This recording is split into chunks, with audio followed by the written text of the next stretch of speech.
Almost a year ago, I read what would become one of my favorite sci-fi book series, and I've spent every month since then trying to find a game that would let me live in a world like that. I tried No Man's Sky, then I tried Starfield, convinced that surely Bethesda's sci-fi RPG Holy Grail would scratch that itch. And if you saw the video, you would know how that went for me. But apparently complaining on YouTube works because I guess someone at Owlcat Games saw that Starfield video, saw me hopelessly roleplaying as James Holden, and reached out to offer early access to the one game that could fix this, the Expanse Osiris Reborn, set in the universe that kicked off this whole craving in the first place. I've now played through the beta multiple times, and I'm going to save you the suspense. I had a genuinely great time. If you've been waiting for a proper Mass Effect style sci-fi RPG, you need to pay attention to this one. The beta is short, but it gave me a huge chunk of what I've been chasing since I put the books down. It left me craving the full release in a way that made me feel a way for a game that I haven't felt in years. But it has one flaw, something that was grating from start to finish, but I generally don't know if they can fix it before the 2027 launch. So let's talk about my time with the Expanse Osiris Reborn.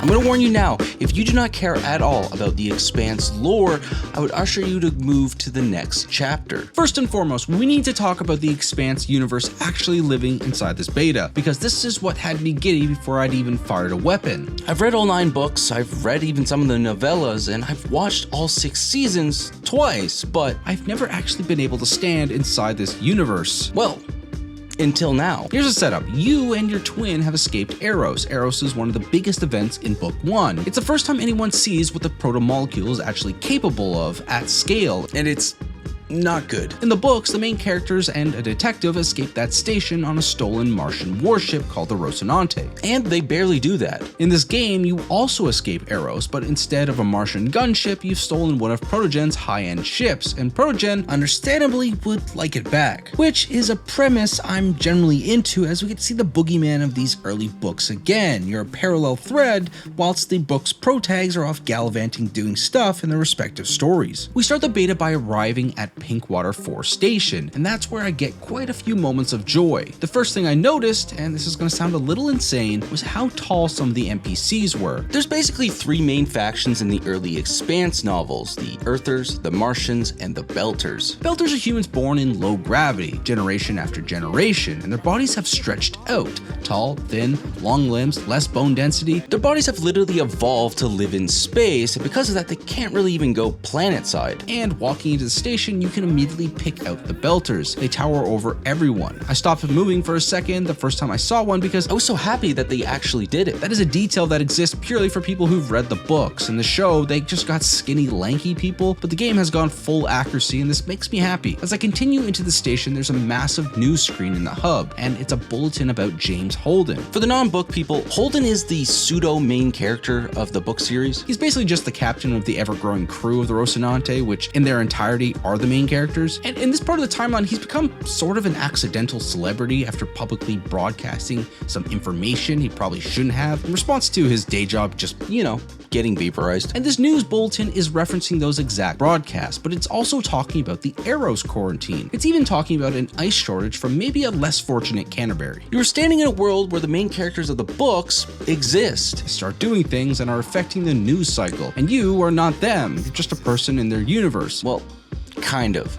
Wait for the narrative section for me to expand on that. But the moment that actually got me truly giddy were 2 things specifically. The one that made me audibly exhale was mag boots. I know. Mag boots aren't just found in this series, they're kind of a staple of the genre. But because the Expanse tries to achieve a more realistic science fiction spacefaring civilization, the lack of gravity simulation makes mag boots a key technology a lot of the time. In the books, mag boots come up constantly: 0G sections, boarding actions, walking around the outside of a ship. It's one of those details that's just there in the text, just becoming a normal activity. And in the beta, there's a sequence where you're in 0G and you just stick. Your feet hold the floor as you bound around outside a space station. At first I thought it was a glitch or just a poor render of floaty movement in space, but then the realization hit me. Mag boots Cool. The second thing that really stood out to me that I don't even know if the TV show viewers will acknowledge, as I can't remember it even being highlighted, watch a belter when they talk in game. They have their specific slang. Fans of both the TV series and the books would know this, but they specifically use their hands to speak. Belters are all basically that guy who waves his hands around while talking. Essentially me. It's quite literally something they all do because they live in space and have to be able to communicate with their hands in a spacesuit. And if you watch some of the belters talk or just notice someone do some hand gestures mid-convo, unless that's some secret sign language. This beta is full of these moments, but these specific ones were standouts for me. It was truly an interesting feeling to walk around in a universe that I had read through and watched, doing and experiencing, and I imagine there will be many like me.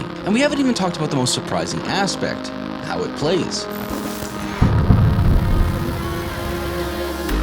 I was hyped for this game just for the universe it was in alone. I wasn't sitting there thinking, is this the next Mass Effect? That wasn't even on my radar. Then I saw the most recent gameplay trailer and some of that gameplay looked like it had real impact, especially the shotgun. And I gotta say, having now played with it, it does. Here's a quick pitch on what this combat actually is. Third-person, cover-based tactical shooter with an active teammate system. In the beta, you've got your twin, but based on trailer footage, I think the full game is going to have more companions than just the one, so it remains to be seen how many are actually accessible in combat. So we've got space, RPG, linear storytelling, tactical cover-based combat with squad abilities. Yeah, Mass Effect is banging on the bookcase trying to tell Murph to see the truth of it. I know.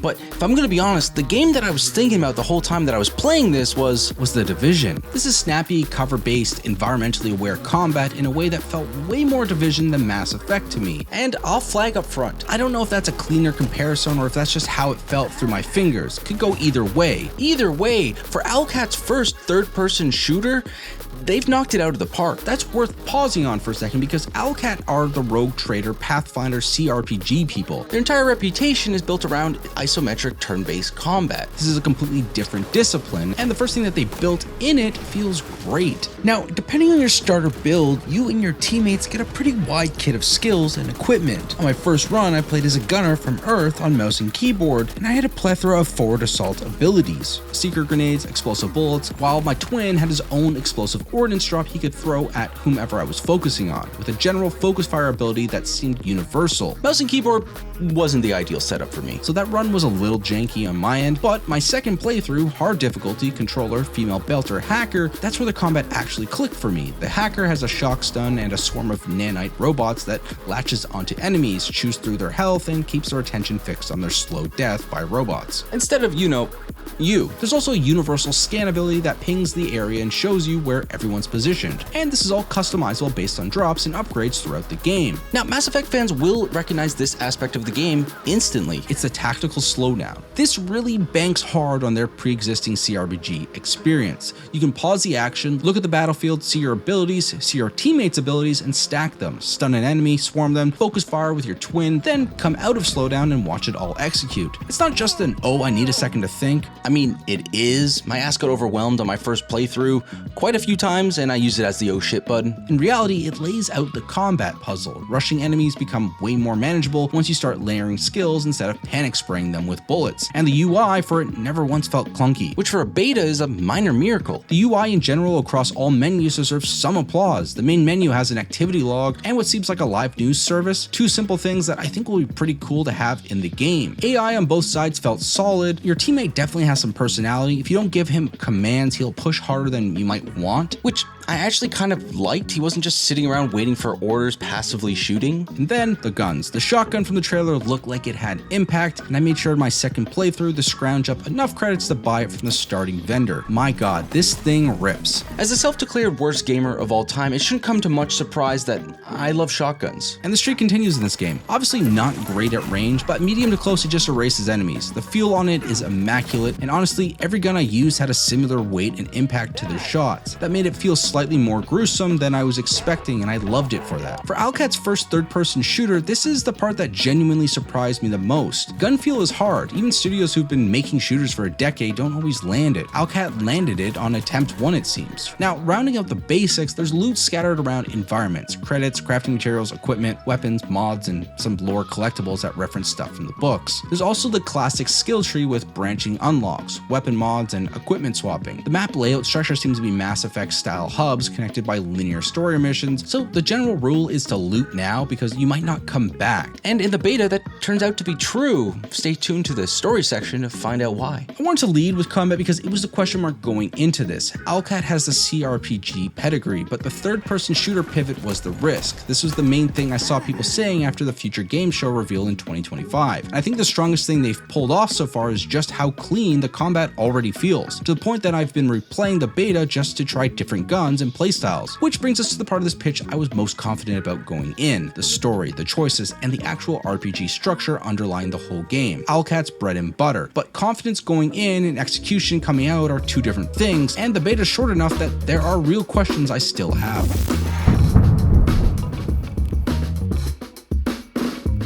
Okay, here's the setup once again. You and your twin are Pinkwater security mercenaries, and at some point during the Eros incident, you got out on a stolen protogen ship. The beta picks up with you heading back to your home base, Pinkwater 4, in a ship that absolutely does not belong to you, and protogen, as we've established, would like it back. You dock at Pinkwater 4, and the first person you meet right out the airlock is Zafar, some kind of shipmaster or station engineer who greets you and makes a throwaway line about salvage rights for your new ship, which, if you've read the books, is a direct parallel to how the Rocinante's crew tried to get ownership of their own ship. From there, you step into the main hub. Workers at desks, others waiting for their next job, smaller rooms tucked off the main floor. We've got Larry, the dispatcher, who hands you what looks like the beta's one real side quest, which is notably impossible to resolve. Also, side note, the following problems are his fault since he didn't want to take a blip serious. That's my future.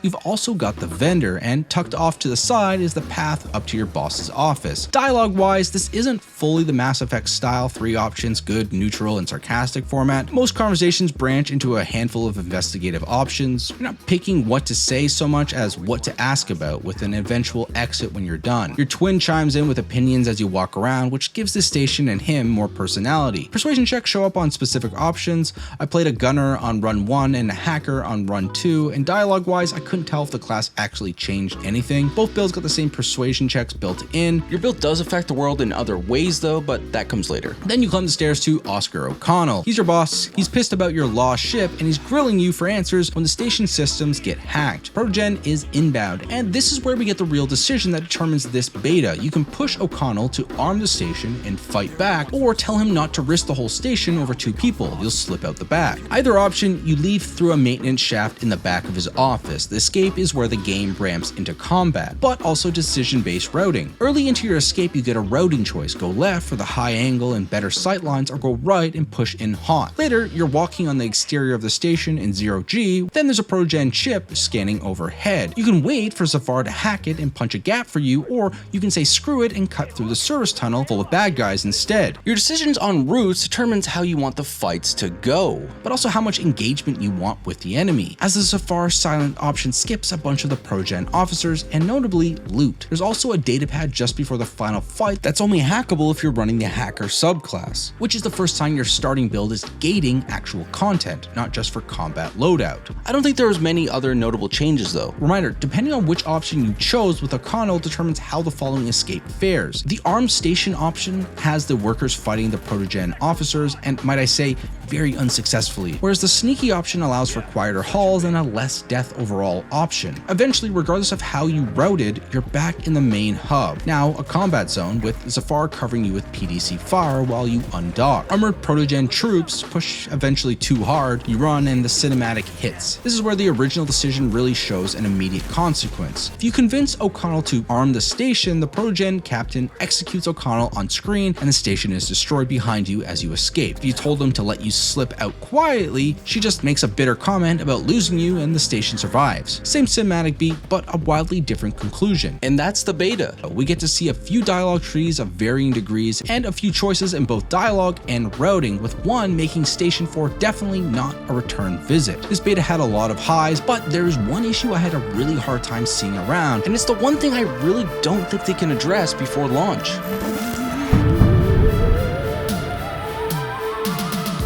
So what's this potential negative that I don't think can be fixed before the release? Well, let me set the stage first. The characters in this beta look great. We're introduced to 5 of them beyond our own pair. Dispatch Larry, Vendor Luciana, Boss O'Connell, Evil Edna, and Zesty Safar. Small liberties might have been taken on those last 2. All 5 are well voiced and the characters themselves make sense in this world, but then we get our main characters and their twin. On my first run I logged in as the Earther officer. I was trying to channel my inner Amos. These 2 walk off the ship and I'm thinking, they look okay. A little bummed I couldn't customize them, but fine. And then they start talking and the alarms start going off. Ah, my man Zafar. Glad to see you. I'm gonna try to tread lightly here because I don't think I've ever had this issue with a video game before, where the main character's voice performance was so off that it actively took me out of the experience, but this voice, With the brass acting like that. for 2 battle-hardened security mercenaries, it doesn't match the job description. It sounds like this smoshed improv clip. Ace this. Jesus Christ. Yeah, no big deal. That's not a joke, that's the exact voice. It's nearly identical, and the twins share a voice actor, at least I think so there's no escape from it. Now, this might specifically bother me more because the way the lines are read reminds me of a student film I made that haunts me to this day. Long story short, we had someone not show up on the day of recording, so I had to get some random guy in the audience to fill reading off of cue cards, and it literally sounded like this. Unfortunate.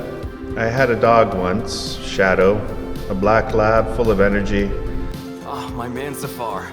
Glad to see you. I don't know, I might be crazy, but I just can't not hear this resemblance. Now, to be fair, it's not only the performance. Some of the writing for these specific characters is a little off too. There's one moment where Luciana, the vendor, randomly asks us if we want to know how she was born. And I think I know what they were going for here, I just don't think it quite lands where they wanted it to be, and it just ends up being weird. The main character's lines in general have this like curious child seeing the world for the first time, or just something out of the movie The Room at some points. I did think that I would get used to it. I didn't. By the end of my first playthrough, I was actively frustrated. So on my second run, I flipped everything. Controller, hard difficulty, female belter, and hacker. Partly to see combat through a better setup, and partly to hear the other voice actor for comparison. Same script, different performer. And here's the interesting part. The voice she gives to the main character actually fits. What's the point in gossiping about customers? The role, the tone, it works. If someone else has played this and has had a similar problem, please let me know. I love everything else about this game. It's one flaw, and it might be the only thing I generally can't see around or even remotely don't like about this beta.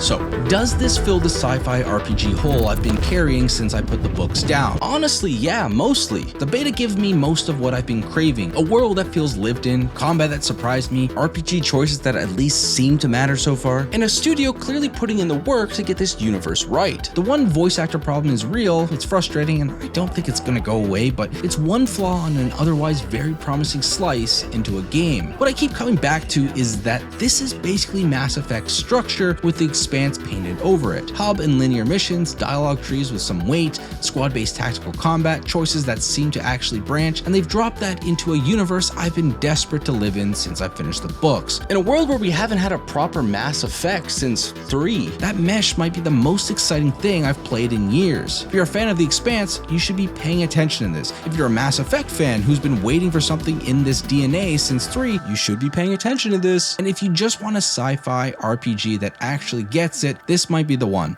I can't wait to see further updates on the game as we get closer to its release, and I'm genuinely excited for a sci-fi RPG for the first time in a long time. If you enjoyed this video, a like or a hype goes a long way for a small channel like mine. Check out my Revisit series where I play through games of our distant past and see how they've held up since launch. I think my journey back to Starfield is probably relevant for some watching this. Or subscribe for my next video. I'm going back to Halo ODST. Its campaign and firefight game modes were legendary and a nice breath of fresh air in that universe. Let's see how it's held up many years later. Until next time, my name is Easy Break. Toodaloo.